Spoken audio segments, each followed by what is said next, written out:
여러분, 미국의 강해 설교자 워런 위어스비라는 목사님이 있습니다. 이분이 책에서 한 선교사 부부에 대한 이야기를 했는데요, 한 번쯤 이렇게 들어보신 적이 있는 그런 이야기입니다. 아프리카 선교를 오랫동안 감당하고 선교사 부부가 배를 타고 고국에 돌아오는 길에 마침 루스벨트 대통령 부부도 그 배에 함께 타고 있었다고 합니다. 대통령 부부는 아프리카에서 사냥을 하며 휴가를 보내고 돌아오는 길이었습니다.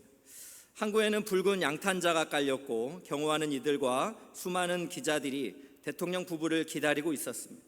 그런데 수십 년을 아프리카에서 보낸 선교사의 귀국을 환영하는 사람은 아무도 없었습니다. 일생을 아프리카 선교에 헌신했는데도 알아주는 이가 아무도 없다니. 먼저 이 선교사의 남편이 매우 씁쓸하게 이렇게 말합니다. 참 불공평해. 대통령 부부는 사냥을 하고 돌아오는데도 환영을 받고 우리는 수십 년 동안 선교를 하고 돌아오는데 반겨주는 이가 없잖아. 그러자 그의 아내가 참 역사에 남을 만한 말로 남편을 위로합니다. 여보, 우리는 아직 본향에 온 게 아니야. 여러분, 어쩌면 이 선교사 부부는 자신을 아무도 알아주지 않는 사람들 때문에 매우 시험에 들 수도 있고 또 매우 낙심할 수도 있지만, 그러나 이 아내의 영적인 해석, 아직 우리는 본향에 온 게 아니잖아 라는 이 한마디가 이 선교사 부부를 다시 영적으로 일어서는 중요한 계기가 되었습니다. 여러분, 그렇습니다. 우리도 신앙생활을 하다 보면 때로는 너무 참 지치고 외롭고 힘들 때도 있습니다. 어떤 성도님을 만나봤더니 직장에서 이렇게 신앙인으로 사는 게 목사님 너무나 힘들어요 라고 이렇게 이야기하셨습니다. 은퇴하기 전까지 양복의 안쪽 호주머니에 사표를 그렇게 항상 가지고 다녔어요 라고 이렇게 말한 성도님도 있었습니다. 이처럼 여러분, 예수를 믿고 또 주님의 길을 따르는 거 결코 쉽지가 않습니다.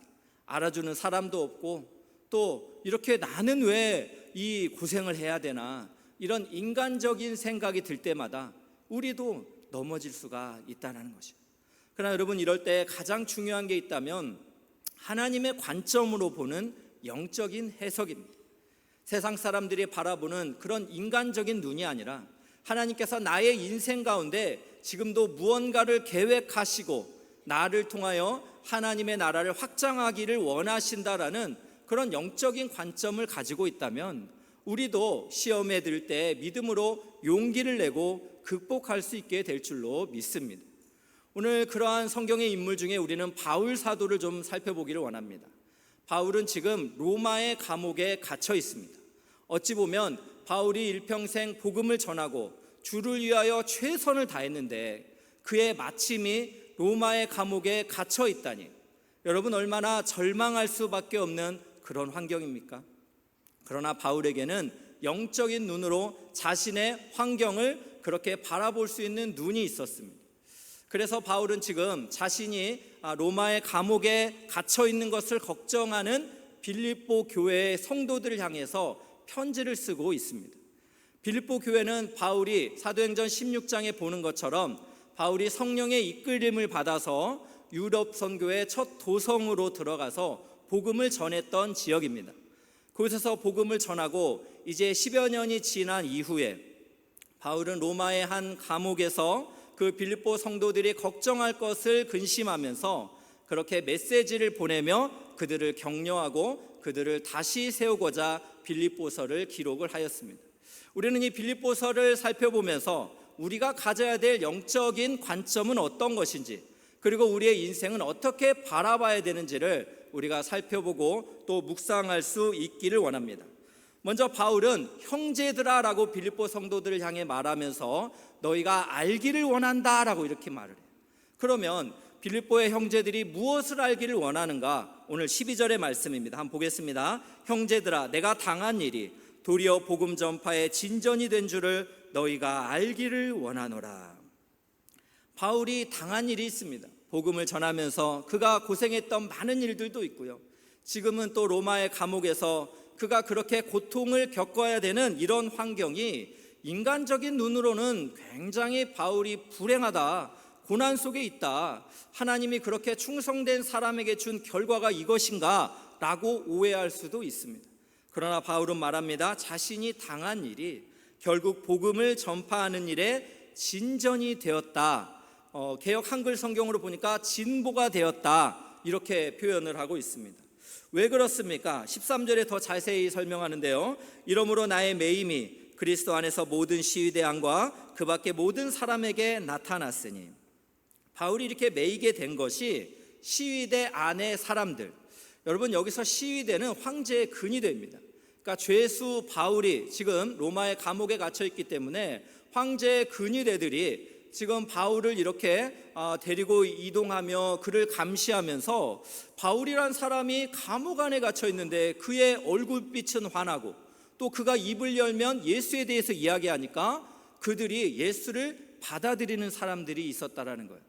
그래서 오히려 바울이 매이게 된 것이 시위대 안에 많은 사람들에게, 심지어 죄수들에게까지 복음이 증거되어지는 진전이 되었다라고 말을 하고 있습니다. 또 13절 하반절을 보니까 그 밖에 모든 사람에게도 나타났다 이렇게 말합니다. 바울이 비록 감옥에 갇혀 있지만 그럼에도 불구하고 복음이 증거되는 것을 많은 밖의 사람들이 보면서 용기를 얻어서 오히려 이 바울의 매임이 복음이 증거되는데 귀한 역할을 했다라고 이렇게 말을 하고 있습니다. 그렇습니다. 여러분, 우리가 인간의 눈으로 봤을 때 때로는 우리의 인생이 왜 지금 멈춰야 되나, 왜 하나님은 지금 나를 도와주시지 않나 답답하고 참 울분이 처하고 또 하나님을 향해서 속상할 때도 많이 있습니다. 그러나 여러분, 그때에 우리가 신뢰할 것은 하나님의 지혜, 하나님의 타이밍을 믿으시기를 주의 이름으로 축복합니다. 저는 작년에 분립개척을 하면서 참 저희 29개 목사님들이 한 가지 기도의 제목이 있었는데 그게 무엇이냐면 코로나가 심했잖아요. 그래서 제발 분립개척 예배 드리는 날 코로나로 이렇게 예배를 못 드리는 일은 없게 해주세요라는 게 기도의 제목이었어요. 만약에 여러분 코로나가 이렇게 걸려서 강제로 이렇게 감금을 당해가지고 부목사님이 첫 예배를 드리게 되면 그것도 영광스럽지만 너무 아쉽잖아요. 그래서 그런 기도의 제목을 가지고 있었는데, 정말 우리가 분립개척을 할 때 바쁜 그 4월 초에 제가 코로나에 걸린 거예요. 그러니까 제가 좀 무슨 생각이 들었겠어요. 하나님, 지금 이건 아니잖아요. 몸이 10개여도 부족한데 지금 우리 부교육자들하고 얼마나 지금 뛰어다녀야 되는 환경에 저를 이렇게 마치 이렇게 감금을 하듯이 아무것도 못하게 멈춰버리시면 어떻게 합니까? 이런 생각이 참 들었던 때가 있습니다. 그런데 나중에 참 코로나의 이 시간이 지나고 나니까 모든 게 감사해요. 결국 불림 예배 첫 예배를 섬길 수 있었구나. 이것도 너무나 감사했고요. 또 이렇게 예배 드리고 우리 성도님들이 등록을 해주셨잖아요. 등록을 할 수 있는 신방을 제가 알 수가 있더라고요. 적어도 코로나에 한번 걸렸다 나왔기 때문에 내가 성도님들에게 피해는 주지 않겠다, 이런 마음이 드니까 이렇게 등록하신 분들을 대면을 하면서 섬길 수 있었던 것이 은혜다라는 생각이 들었습니다. 여러분, 그렇습니다. 인간의 관점으로 봤을 때는 근시안적이에요. 내 눈앞에 이러한 일들만 바라보니까 하나님이 틀렸다라고 생각을 하겠지만, 나보다 크시고 또 우리보다 지혜로우신 분이 우리 하나님이신 줄로 믿습니다. 우리 하나님은요, 바울의 이 불행, 바울의 이 고통의 환경을 하나님이 선으로 바꾸셔서 오히려 복음이 진전되어지는 역전으로 하나님께서 활용하여 주신 줄로 믿으시기를 축복합니다. 그렇기 때문에 우리의 지금의 고난도 영적인 관점으로 바울처럼 바라볼 필요가 있다라는 것이에요. 또 바울은 우리 빌립보 형제들이 알기를 원하는 것이 있습니다. 그것이 또 어떤 거냐면 복음이 전파되는 것인데요. 오늘 15절 한번 보겠습니다. 어떤 이들은 투기와 분쟁으로, 어떤 이들은 착한 뜻으로 그리스도를 전파하나니. 바울이 복음을 전할 때 좀 경쟁적으로 비교하며 바울을 괴롭히는 사람들이 있었습니다. 그래서 바울을 이렇게 경쟁적으로 괴롭히면서 투기와 분쟁을 입사하는 사람들이 있었어요. 오늘 17절을 보니까 순수하지 못하게 투쟁을 해가면서 그렇게 복음을 전하는 사람들이 있었습니다. 여러분, 그러면 바울이 얼마나 관계적으로 힘들었겠어요. 이렇게 함께하는 동역자들이 한 마음을 품고 그렇게 예수를 높여야 되는데 지금 자기를 괴롭히고 공격하고 지금 투기와 분쟁을 일삼고 있잖아요. 여러분, 우리도 참 하나님을 위해서 봉사를 해본 분들 그런 경험이 있을 거예요.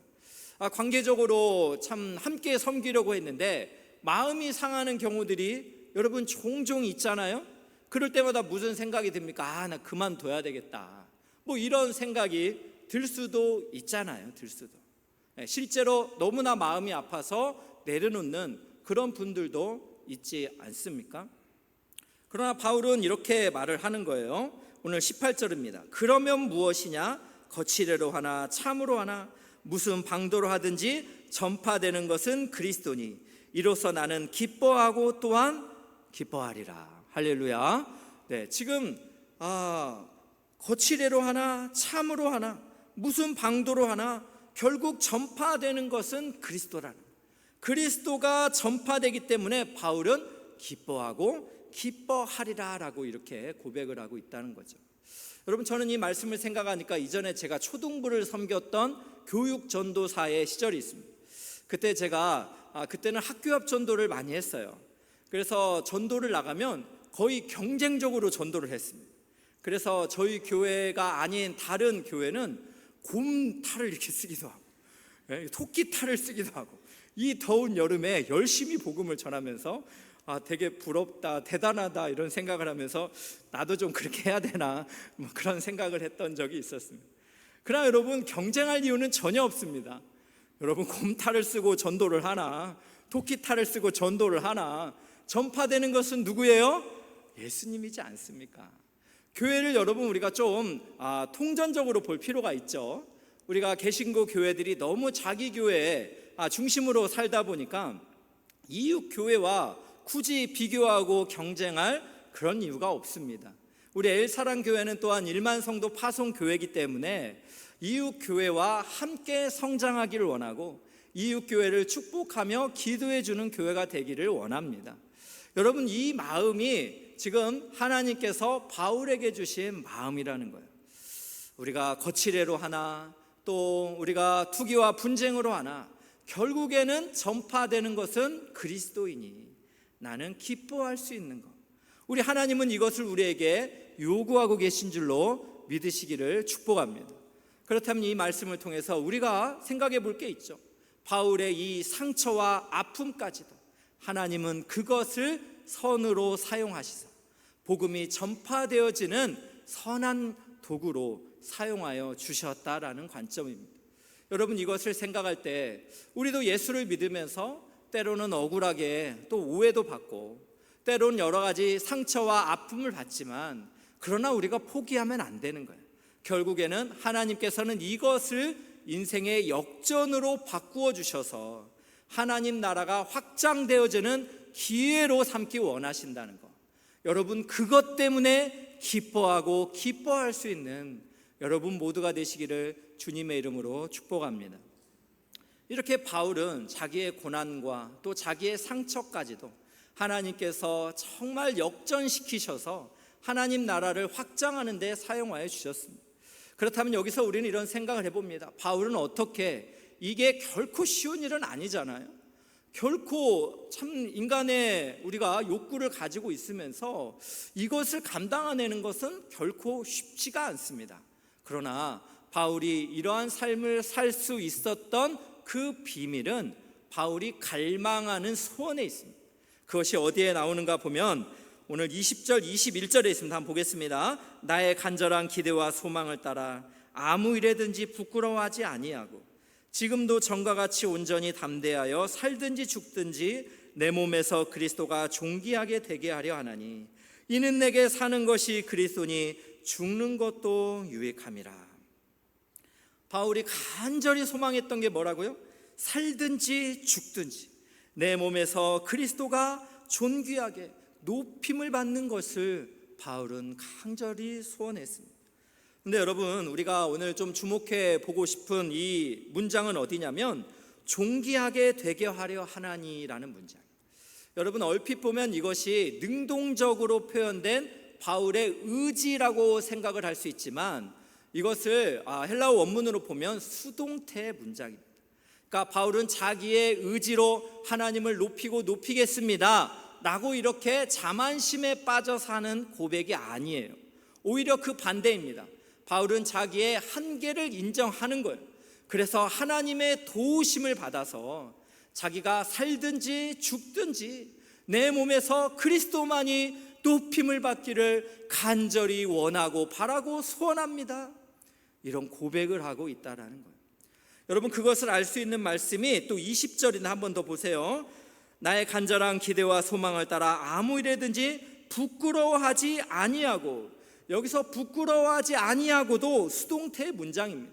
자신이 모든 일에 부끄러워하지 않겠습니다, 이런 능동적으로 의지를 표현하고 있는 것이 아니라 수동적으로 표현했다라는 것은 자신이 어떤 사람인 것을 하나님 앞에서 인정하고 하나님의 도움을 받아서 내가 정말 예수를 전함에 있어서 아무 일에든지 부끄러움을 당하지 않기를, 그렇게 살지 않기를 간절히 원하며 하나님을 전적으로 의지하는 바울의 모습을 우리가 살펴볼 수 있습니다. 여러분, 이것을 참 뒷받침해 주는 또 말씀이 있다면 바로 19절이에요. 바울은 하나님의 도우심을 간절히 구하고 있어요. 이것이 너희의 간구와 예수 그리스도의 성령의 도우심으로 나를 구원에 이르게 할 줄을 아는 고로라고 말하고 있습니다. 바울이 구원에 이르는 길을 안다라고 말해요. 그게 무엇이에요? 빌립보 성도들의 간구, 즉 그들의 간구를 통해서 하나님이 역사하실 것에 대한 그러한 구원의 길을 알고 있는 거죠. 또 무엇입니까? 성령의 도우심을 받아서 그가 구원의 길에 이를 수 있다는 것을 분명히 알고서 하나님의 도움을 간구하는 사도의 겸손한 모습을 우리가 살펴볼 수가 있는 것입니다. 그렇습니다, 여러분. 우리가 참 우리 안에서 살든지 죽든지 그리스도를 높이기를 소망하는 것이 우리의 소원이요 우리의 갈망이 되어야 하는 줄로 믿습니다. 이것은 우리의 의지적인 노력이기보다는 오히려 하나님의 도움을 받아서 우리가 그 도움으로 예수를 높이는, 예수로 사는 인생이 되기를 원하는 그러한 소원이 우리 가운데 되어야 될 줄로 믿습니다. 여러분, 이것을 묵상할 때 저는 참 한 가수가 생각이 났습니다. 이종용 씨라고요. 1975년에 데뷔를 해서 너라는 노래를 불렀습니다. 그때 좀 이렇게 이 땅에 계셨던 분들은 좀 알 수 있을 것 같지 않을까요? 가사가 이렇더라고요. 낙엽지는 그 숲속에 파란 바닷가에 떨리는 손 잡아주는 너. 여러분, 이런 노래 아세요? 네. 이 노래가 왜 좀 유명하냐면 당시에 가요순위 프로그램에서요 8개월 연속 1위를 했대요. 8개월의 연속 1위니까 대단한 인기를 누리고 엄청난 스타가 된 거죠. 그래서 그는 8개월 연속 1위 가수에 오르면서 황금 트로피를 받기로 그렇게 계획이 되어 있었습니다. 그런데 그는 1975년 12월 3일에 연예인 200명이 그렇게 연루되어서 대마초 사범에 일제 단속이 되어서 구속이 되었습니다. 그럼 대마초를 하지는 않았지만 어쨌든 공급체국이라는 이 죄명을 받게 되면서 26살의 나이에 매우 수치스럽게 허무하게 그의 인생이 나락으로 떨어지게 되었습니다. 너라는 노래를 통해서 황금 트로피를 받을 줄 알았는데 그는 어떻게 된 것입니까? 상 대신에 수갑을 차고 감옥에 갇히는 비참한 신세가 되어버린 거죠. 그가 이렇게 참 감옥에서 비참한 시간을 보내고 있을 때 한 사형수가 그에게 찾아왔습니다. 그리고 그에게 묻습니다. 당신은 하나님을 믿으십니까? 라고 이렇게 물었습니다. 그때 이종용 씨는 할머니 때부터 교회를 다녔다고 해요. 그래서 저도 교회는 다녔습니다. 중고등학교 때 청년회장도 했고 제가 성가대장도 했습니다. 이렇게 자기도 모르게 말을 했다고 합니다. 그래서 이 사형수가 권면을 합니다. 이제는 이 감옥에서 새로운 인생을 살기를 원합니다. 말씀과 기도를 가까이 하고 또 참 내가 살고자 했던 나의 목까지 제발 좀 살아주시기를 부탁을 드립니다. 이 사형수가 이 이야기를 계속 이종용 씨한테 이야기를 하다가 이 사형수가 사형받기 전날에도 찾아와서 자기의 인생의 목까지 살아달라고 부탁을 했습니다. 그리고 그는 사라지고 만 것이죠. 이종용 씨가 이 참 사형수를 생각을 하면서 그가 참 힘있게 말했던 말씀과 또 찬송과 기도로 하나님을 가까이 하고 또 그 사람이 살고 싶었던 그 목까지 살아달라는 이 말이 하나님의 음성으로 이렇게 들리기를 시작했대요. 그래서 성경을 펼쳐들고 말씀을 읽기 시작하면서 믿어지는 은혜가 이종용 씨에게 임하게 되었습니다.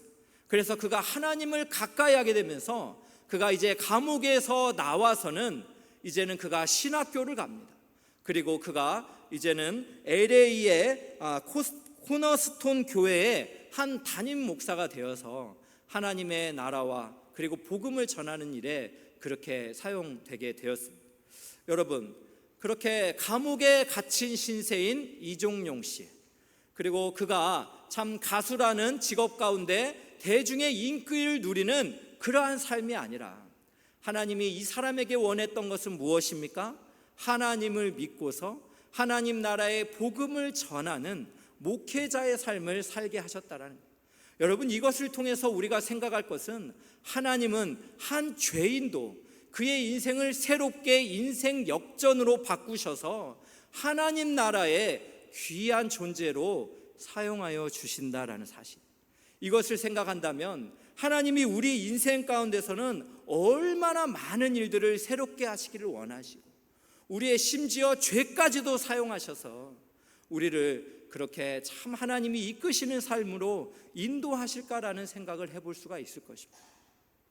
저는 이 부분을 이렇게 묵상을 하면서 이런 생각이 들더라고요. 하나님이 우리 한 사람 한 사람의 인생 드라마의 작가이시다라는 생각이 들었어요.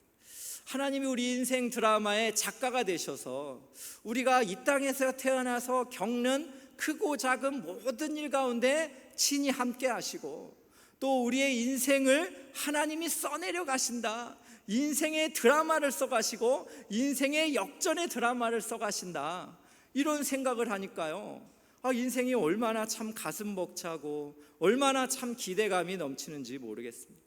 여러분, 하나님이 여러분의 인생의 드라마의 작가가 되시는도 믿으시기를 축복합니다.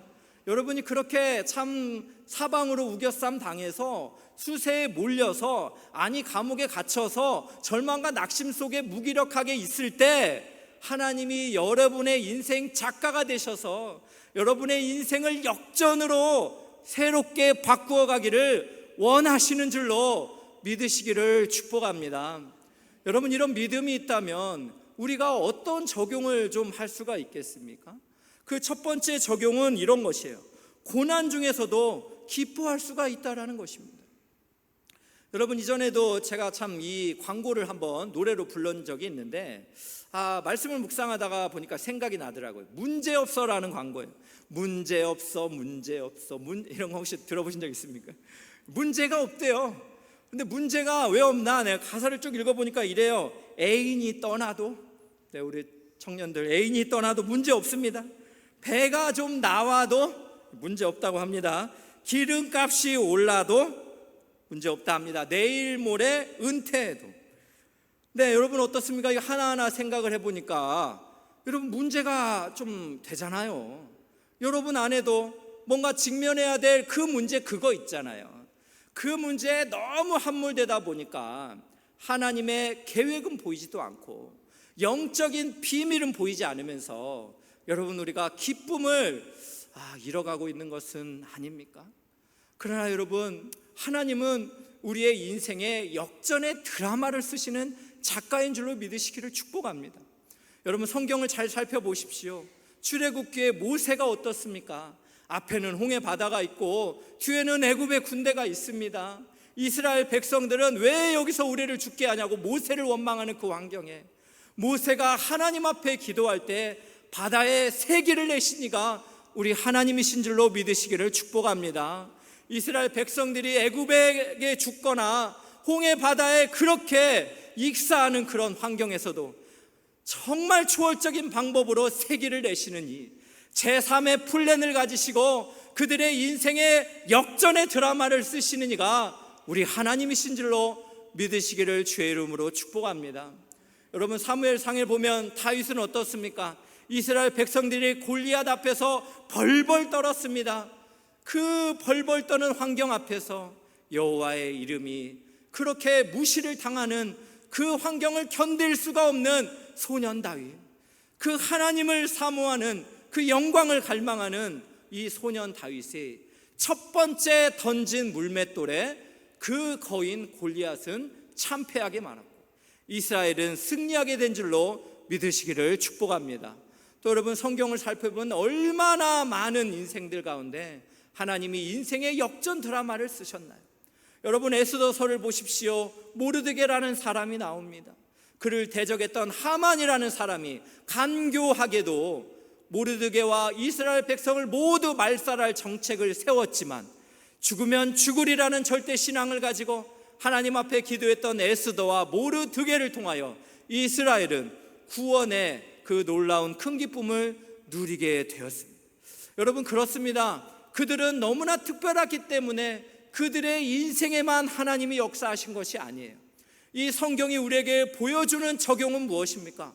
우리도 당장 누군가 알지 못할 사람들에게 죽을 것 같고 누군가 우리가 상상할 수 없는 골리앗 같은 그 시험 앞에서 우리가 어찌할 바를 몰라 벌벌 떨고 있을 때 여러분, 우리를 정말 함께 하시며 우리의 인생 가운데 세기를 여시며 인생을 역전의 드라마를 쓰시기를 원하시는 하나님이 있다라는 것, 그 하나님을 믿기 때문에 우리가 오늘 또 웃을 수 있고 기쁨을 빼앗기지 않을 수 있다라는 것을 믿으시기를 주의 이름으로 축복합니다.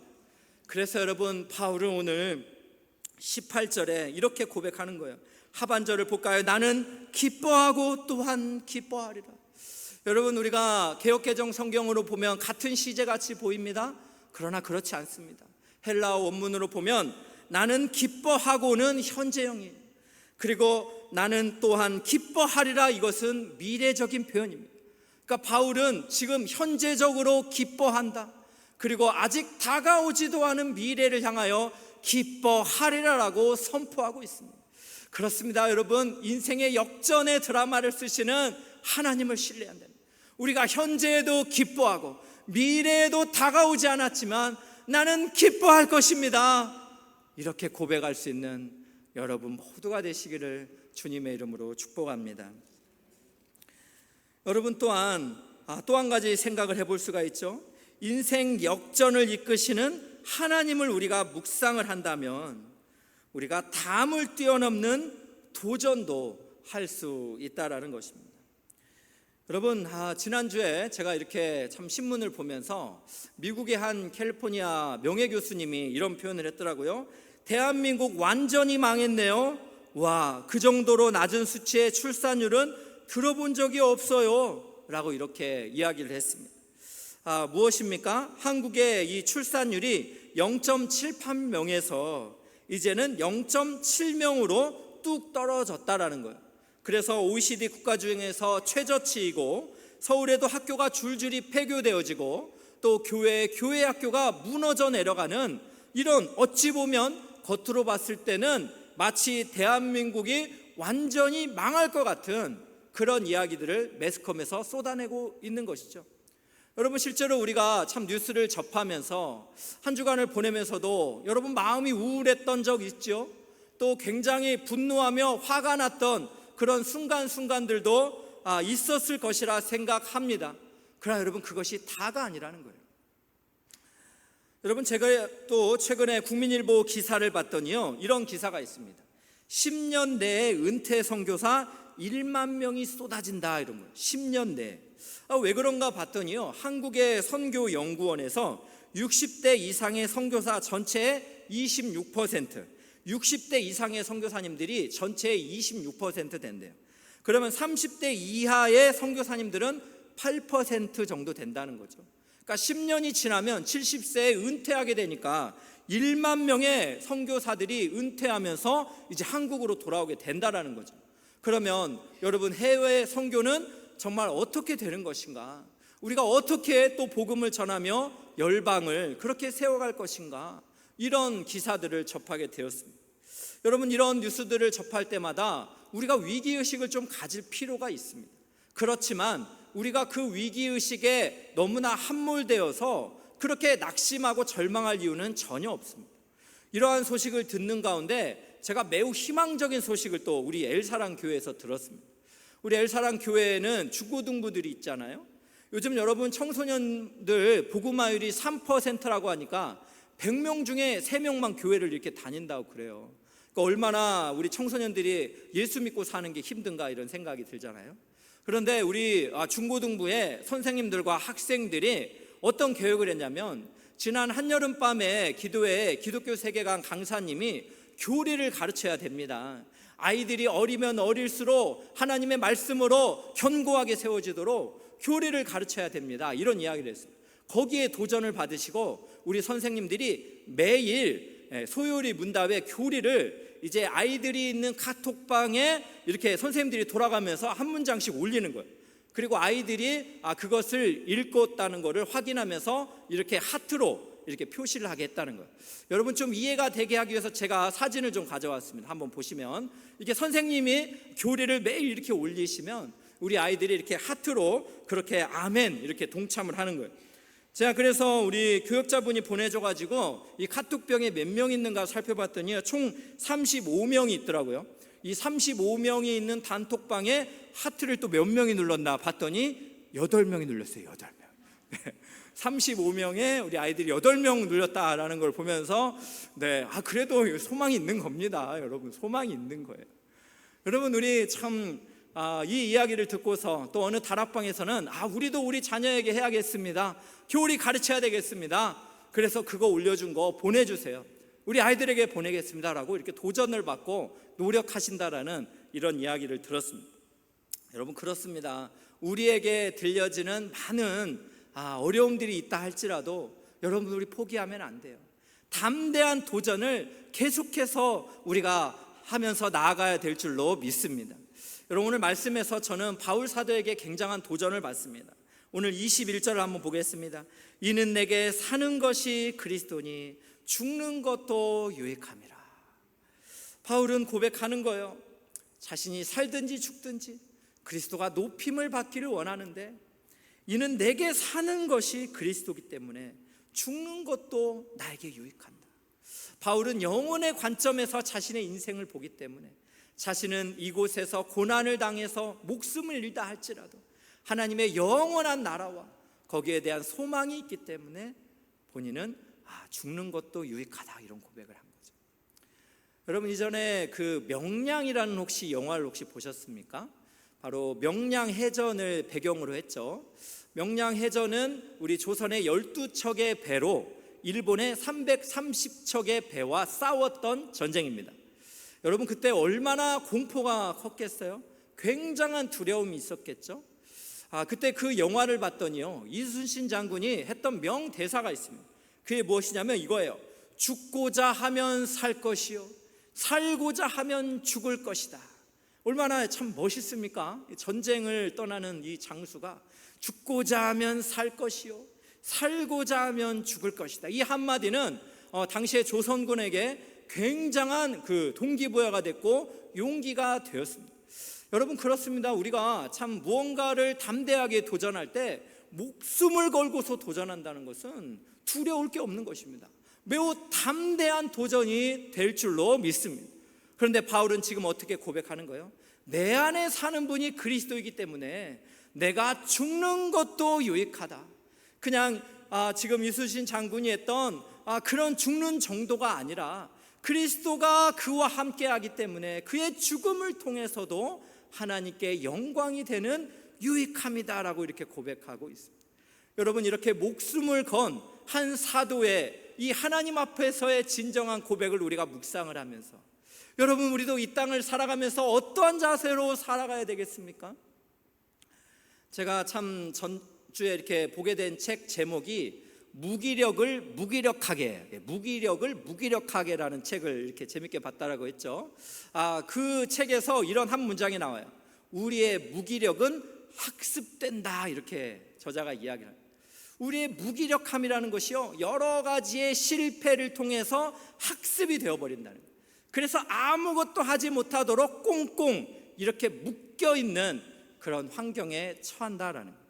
그러나 여러분, 우리 예수를 믿고 예수가 함께하는 사람들은 이렇게 무기력하게 살아서는 안 되는 거예요. 내가 죽는 것도 유익함이라고 고백하는 바울 사도와 같이 오직 내 인생이 살든지 죽든지 그리스도가 홀로 영광을 받아 주시옵소서. 이런 믿음의 고백을 가지고 하나님이 우리에게 주어진 사명의 자리에서 우리가 후퇴하지 말고, 직장에서 때로는 너무나게 예수 믿는다고 그렇게 참 불공정한 대우를 당한다 할지라도, 비록 우리의 가슴에 사표를 이렇게 쓰고 있다 할지라도, 예수 믿는 사람으로서 나는 날마다 죽노라 라는 바울 사도와 같은 진정어린 고백 가운데 우리가 그곳을 피하지 말고 계속 도전하며 나아갈 수 있기를 주님의 이름으로 축복합니다. 저는 그런 의미로 우리가 참 9월에 하반기를 시작을 하면서 우리가 참 우리 엘사랑 교회도 우리 바울 사도의 이 참 하나님 앞에서의 정직한 고백을 통해서 우리도 이런 고백을 할 수 있기를 원합니다. 내 안에 그리스도께서 높임을 받는 그런 인생이 되기를 원합니다. 나는 날마다 죽는 것도 내가 유익한 줄로 믿습니다. 이런 고백을 우리도 올려드릴 수 있는 그런 충성스러운 삶을 살아가기를 주님의 이름으로 축복합니다. 이것을 제가 묵상을 하다가 참 한 시가 떠올랐어요. 제가 오늘 설교를 이 시로 마치고자 합니다. 이 시는 정몽주 시의 여러분 단신가입니다. 고려 말기에 여러분 이방원이라는 사람이 하여가를 쓰면서 이런들 어떠하리 저런들 어떠하리 우리 함께 얽혀서 100년 살아보자 이렇게 말하지 않습니까? 그러나 여러분 정몽주는 어떠합니까? 단심가가 있어요. 그가 어떻게 고백합니까? 한번 보겠습니다. 이 몸이 죽고 주고 100번 고쳐주고 백골이 진토되어 넋이라도 있고 없고 임양한 일편단심이야 가실 줄이 있으랴. 그는 고려를 향한 충심이 있었어요. 그래서 그는 유혹에 넘어가지 않고 그가 충성을 다할 것을 표현하고 있어요. 그렇다면 여러분에게 묻고 싶습니다. 하나님이 우리의 인생의 고난도 우리의 상처도 인생의 역전으로 이끌어 가신다는 것을 믿는다면 우리가 우리의 눈앞에 보이는 여러 가지 때문에 변절자로 살기보다는 임을 향한 충성스러운 삶이 되어야 되지 않겠어요? 그렇다면 여러분에게 묻고 싶습니다. 여러분의 임은 무엇입니까? 누구입니까? 여러분의 배우자입니까? 여러분이 사랑하는 어떠한 물건입니까? 여러분의 가족입니까? 또 여러분이 아끼는 그 어떤 것입니까? 저는 오늘 바울 사도의 고백에 도전을 받으며 우리도 예수에 의하여 생명을 얻은 사람이라면 우리가 충성을 다할 임은 우리 주 예수 그리스도여야 되는 줄로 믿습니다. 그런 의미로 우리가 함께 이 임을 주님을이라는 것으로 제가 한번 이렇게 바꿔봤습니다. 우리가 주님 앞에 충성스러운 그런 삶을 살겠습니다라는 그런 고백으로 결단하면서 한번 우리가 같이 이 시를 한번 읽었으면 좋겠습니다. 함께 읽겠습니다. 시작. 이 몸이 죽고 죽어 100번 고쳐주고 백골이 진토되어 넋이라도 있고 없고 주님을 향한 일편단심이야 가실 줄이 있으랴. 주님을 향한 일편단심이야 가실 줄이 있으랴. 우리가 살든지 죽든지 그리스도가 우리의 인생 가운데 높임을 받기를 원하는, 그래서 우리가 나는 이 땅에서 하늘의 밀처럼 죽어갈지라도 우리 하나님의 영광을 받으시고 하나님의 나라가 확장되기 때문에 죽는 것도 주님 유익합니다라고 고백할 수 있는 우리 엘사랑교회 모든 성도님들이 되시기를 주님의 이름으로 축원합니다.